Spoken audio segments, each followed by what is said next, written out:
unbothered queen ang pwedeng itawag sa pinaka-controversial na young actress na si Andrea Brillantes. Sunod-sunod ang mga isyo sa kanya.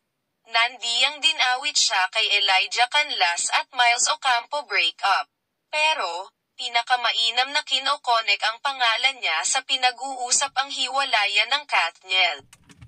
Ang daming nag-aabang talaga ng magiging statement ni Andrea Brillantes sa isyo. Kung tutuusin, mangyari sa isang artistang babae ang magiging third party sa anumang relasyon. Lalo love team gaya ng Kathniel. Pero yun nga, sa lahat ng ito, wapakals ang actress. Kung unaffected ba siya? Yan ang di natin alam dahil si Andrea Brillantes lang ang makakapagsabi kung naapektuhan na rin ba siya o hindi lang.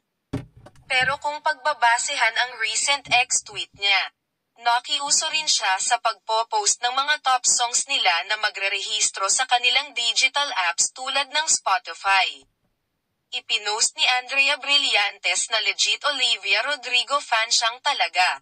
Ang lumabas sa top 5 songs niya ay pawang mga kanta ni Olivia mula sa Bad Idea, Right American Beach, Lazy, Vampire, at Get Him Back.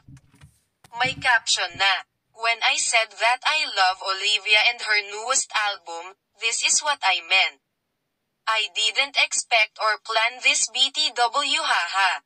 Pero sa comment ng kanyang ex kinuyog ng mga netizen si Andrea Brillantes.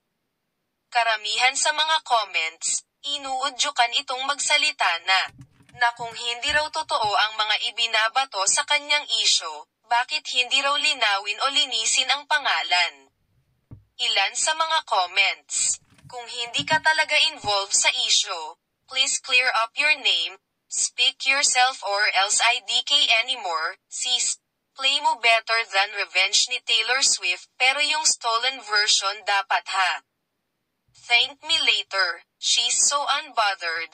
Maniniwala na talaga ako hahaha. Pero sa kabila nito, marami rin ang comment na nagpapalakas ng loob ni Andrea Brillantes at sinasabing kahit anong mangyari, susuportahan nila ang actress. Hopang na ma-clear ang name mo sa isyo Blythe. Mahal na mahal ka namin Blythe. Kahit anong mangyari, lagi kaming nasa likod mo.